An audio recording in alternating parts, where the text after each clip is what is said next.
Todos estos son hechos para reflexionar justo cuando se conmemora un año más en el Día Mundial de la Salud. Vamos a México con nuestra jefa de la corresponsalía allí, Aiza García, en entrevista al representante de la Organización Mundial de la Salud y de la Organización Panamericana de la Salud para México. Se trata de Cristian Morales. Desde Ciudad de México es esta entrevista. Aiza, buenas noches. Gracias, Tatiana.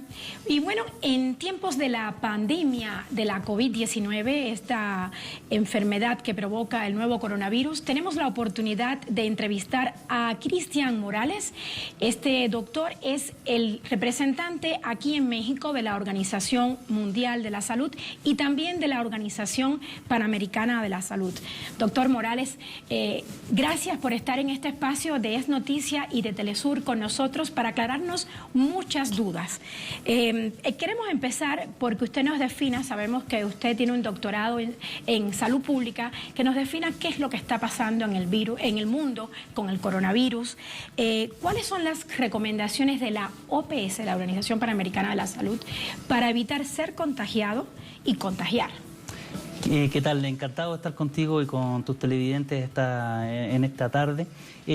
Nosotros, desde la Organización Panamericana de la Salud y la OMS, lo que estamos viendo es algo a lo cual está confrontado todo el mundo. Un nuevo virus, el SARS-CoV-2, que causa una nueva enfermedad, que es el COVID-19, una enfermedad que empezó en el sudeste asiático, en China, se expandió al resto de Asia y hoy día tiene su epicentro en Europa. Es ahí donde se están generando el mayor número de casos y también el mayor número de fallecimientos. Al mismo tiempo que está aún el epicentro de generación de casos en Europa, estamos viendo cómo lamentablemente también en nuestra región, y eso es inexorable, no podemos escapar a esa situación, en las Américas empiezan a haber países que presentan casi todos hoy día una situación de lo que llamamos transmisión comunitaria, es decir, cuando el virus empieza a circular en los países y ya no está solamente relacionado con casos importados o con personas que hayan viajado o hayan estado en contacto con alguien que estuvo en una región en donde esto era generalizado. Entonces estamos viendo con mucha preocupación lo que está pasando en Norteamérica. Los Estados Unidos de Norteamérica en particular están viviendo una situación crítica. ¿Y esto por qué, doctor? ¿Entraron tarde a reaccionar? Hay muchas razones por las cuales se produce esta situación, una situación de hecho muy similar a la que se vive en España o en Italia, en donde probablemente hay algunas medidas que se pudieron haber tomado con antelación y que no se tomaron. Hay varios factores, en Canadá también, que es otro de los países de Norteamérica afectados, la situación quizás no está tan crítica como en los Estados Unidos, pero es preocupante. Es preocupante lo que está pasando también en México, lo que está pasando en Centroamérica, en el Caribe y en Sudamérica. Tenemos la suerte, quizás acá en esta región, de recibir la llegada del virus y de la enfermedad COVID-19 en retraso con respecto a otras partes del mundo, lo que nos permite no solo poder beneficiarnos de las medidas que se han tomado en otros países y por lo tanto aprender de las experiencias de aquellos que ya han transitado por las fases donde nosotros empezamos a transitar, sino que nos permite también tener un poco más de tiempo para la preparación.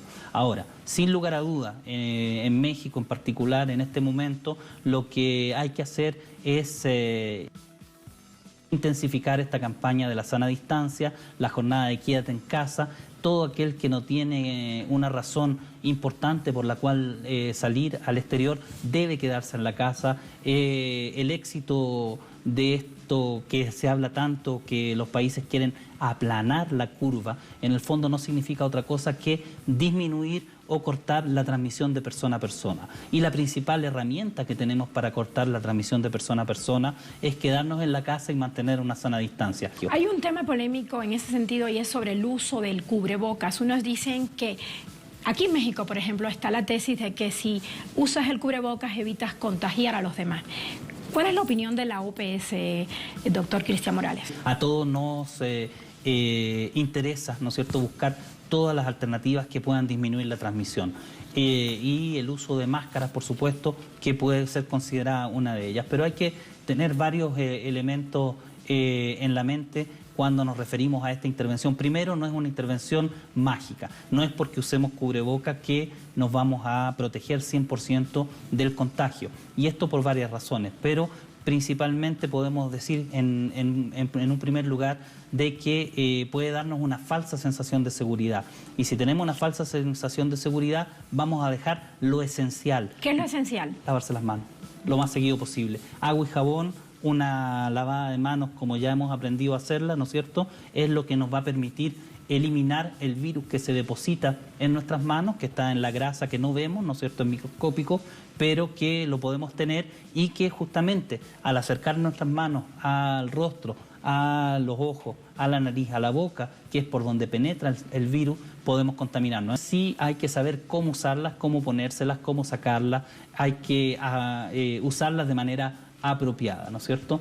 Y sobre todo entender que son parte de varias intervenciones y que no nos va a proteger a 100% si dejamos de lavarnos las manos, por ejemplo, y siempre hay que tener en cuenta esto. Hay lugares donde no nos podemos lavar las manos porque no hay agua.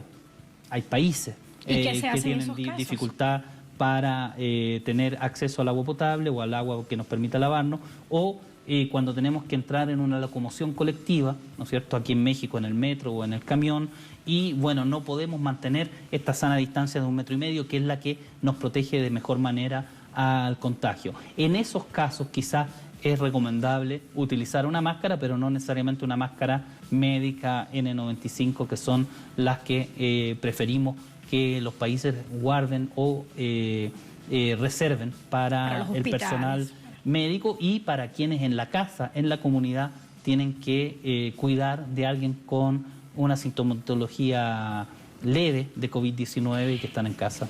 Ahora mismo usted y yo estamos en la entrevista. Usted no sabe si yo tengo el virus, yo no sé si usted tiene el virus, pero estamos manteniendo una sana distancia.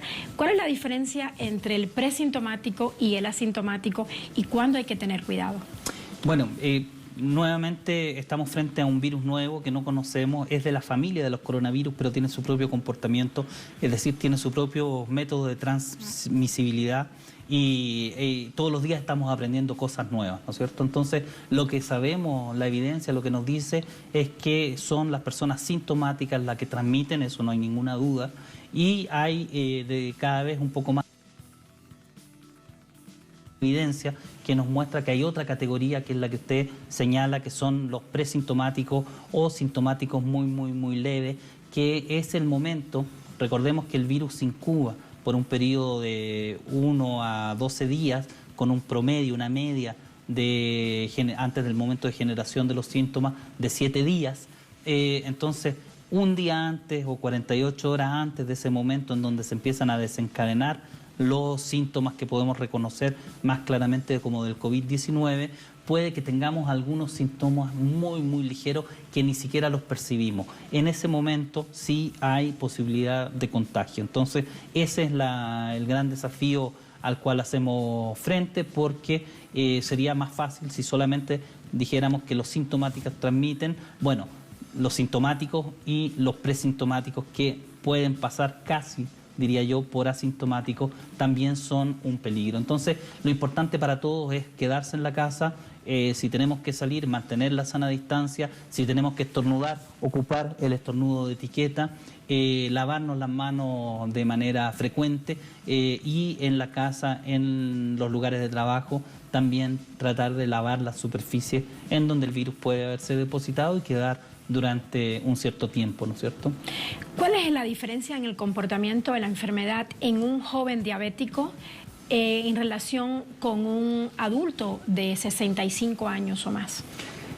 Este virus provoca una enfermedad más severa en las personas que justamente tú mencionabas, tienen más de 60 años y además tienen comorbilidades. ¿Cuáles son estas comorbilidades principales? Son la diabetes, diabetes mellitus tipo 2 principalmente, la hipertensión arterial, el asma, las personas que son inmunosuprimidas, ya sea porque lo han adquirido por otro virus, que es el del VIH, por ejemplo, o porque están en tratamiento, digamos, con moléculas que lo inmunodeprimen, como son las personas que están en terapia anticancerígena. Entonces, esos grupos de población, por cierto, también las mujeres embarazadas, aunque no han sido un foco principal del virus, son siempre un grupo a riesgo. Entonces, estas personas que además suman una y otra comorbilidad, ¿no es cierto?, están más a riesgo que otras y desarrollan una expresión mucho más agresiva del COVID-19, que es la que lleva a la neumonía y eventualmente algunas de las personas que sufren neumonía y neumonías críticas, ¿no es cierto?, lamentablemente son las que fallecen. Sobre la vacuna, doctor Morales, ¿qué información nos tiene? ¿Cuándo la aprobarían? La buena noticia es que hay varios candidatos vacunales en este momento que se están investigando por diferentes equipos a través del mundo, ¿no es cierto?, en forma colaborativa, y es importante porque este COVID-19, esta nueva enfermedad, probablemente va a estar con nosotros, con toda la humanidad, durante muchísimos años, no se termina este año. Entonces, tener una vacuna en el horizonte es algo muy, muy importante. De hecho, es un llamado también para todos aquellos que pensaban o que habían escuchado estos movimientos antivacunas de ver cuál es el efecto de estar frente a una enfermedad y no tener una vacuna. Lo que queremos es una vacuna y esa vacuna se va a producir no antes de 12 meses, no antes de 12 a 16 meses, entonces va a estar disponible eventualmente y esa es la buena noticia. La mala noticia es que hoy día tenemos que enfrentar el brote actual sin vacuna y tampoco tenemos un tratamiento que a ciencia cierta, que con evidencia nos pueda demostrar que dando tal o cual medicamento vamos a evitar, ¿no es cierto?, el pasar a las etapas más agudas de la enfermedad. Por eso lo importante hoy día es detectar cuanto antes, aislar y tratar a los pacientes que son positivos y tratarlos mientras antes los tratemos mejor, porque vamos a poder paliar, mitigar los efectos del virus y acompañar las comorbilidades que nos indican que puede haber una evolución más seria de la enfermedad. Doctor, hablemos de las pruebas rápidas. Hay una gran polémica en México sobre si son válidas, si se deben usar o si no. Bueno, lo que haga cada uno de los países es, por supuesto, parte de las decisiones soberanas de los países. Lo que nosotros estamos recomendando desde la OMS es que se usen solamente las llamadas pruebas por reacción molecular, las PCR. Esas son las pruebas que garantizan de que si una persona sale en la prueba positiva sea realmente un positivo y si sale negativo sea realmente un negativo. Y ahí está todo el debate sobre otro tipo de pruebas que hacen un llamado a ver si hay presencia de los anticuerpos en la sangre, por ejemplo, u otras técnicas menos sofisticadas que son las llamadas pruebas rápidas. Primero es que hay que garantizar que las pruebas sean de calidad y que protejan a la población. Y justamente el problema de las pruebas rápidas hoy día, y no hay ninguna prueba rápida, quiero ser muy tajante en eso, que la Organización Mundial de la Salud esté avalando en este momento, lo que avalamos son las pruebas por PCR, es porque las pruebas rápidas tienen un nivel de sensibilidad y especificidad muy bajo. Nos queda un tema importante, doctor, porque se nos acaba el tiempo y quiero hablar, que hablemos sobre los medicamentos. Hay muchas alternativas de medicamentos. ¿Cuáles recomienda la OMS-OPS que usted representa aquí en México? ¿Y qué opinión tiene sobre el uso que se le ha dado al medicamento cubano que es el interferón alfa B2? Sí, esa es una pregunta muy importante, porque así como yo señalaba hace unos minutos atrás de que no contamos con una vacuna que nos pueda prevenir de la infección, tampoco contamos en este momento con un medicamento que a ciencia cierta, con evidencia, nos permita decir: usted toma este medicamento y la enfermedad no va a evolucionar hacia su fase crítica y no se van a producir fallecimientos. Eso en este momento no existe. Para justamente responder a esta pregunta, la OMS ha organizado un ensayo clínico, se llama Solidaridad, lo conocen mucho por el Solidarity Trial, por el inglés de las palabras, que es un ensayo clínico que va a estudiar en cientos y cientos, diría yo, miles de hospitales a través del mundo. En este momento ya hay más de 60 países que o son parte de este ensayo clínico o están haciendo las diligencias para ser parte, como es el caso de México, ¿no es cierto?, en donde se van a comparar 5 alternativas.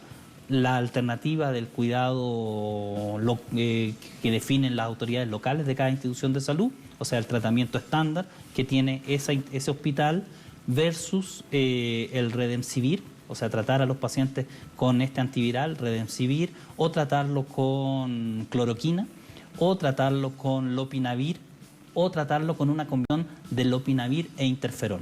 Entonces, ¿cómo van a ser miles de hospitales muy rápidamente a través del mundo asignando aleatoriamente a los pacientes en una u otra de estas alternativas? Esperamos tener de manera también muy rápida información fidedigna con evidencia científica que nos diga cuál es la efectividad suplementaria que nos permitiría tratar a los pacientes con una u otra de esas alternativas, incluyendo el lopinavir con interferón, que hace alusión a lo que tú mencionabas en tu pregunta. Un tema último, doctor. ¿Podemos vencer al virus? Estoy seguro que vamos a poder vencer al virus. Lo que tenemos que saber es que esto no es un problema del gobierno, no es un problema del Ministerio de Salud, es un problema primero de todo el gobierno, no solo del Ministerio de Salud, pero además un problema de toda la sociedad. Aquí se necesita al sector privado, se necesita al sector asociativo y se necesita sobre todo la comprensión de que todos podemos aportar, no solo podemos aportar, sino que debemos aportar a la solución. ¿Cómo podemos aportar a la solución? Bueno, siguiendo las indicaciones que nos están dando las autoridades. En el caso de México, quédate en casa, mantén la sana distancia, lávate las manos, tose si lo tienes que hacer con el estornudo de etiqueta y mantengamos la moral, mantengamos el optimismo. Vamos a salir de esto más rápido si estamos unidos. Entonces, nos quedamos con esto último que usted dice, doctor, que hay que tomar esas recomendaciones muy en serio y que debe haber un mayor compromiso social con las medidas que están dictando los gobiernos en los diferentes países y también las medidas de la OMS y la OPS que usted representa aquí en México. Gracias, doctor Cristian Morales. Y bueno, regresamos a estudio, Tatiana, para continuar con Es Noticia. Gracias. Gracias.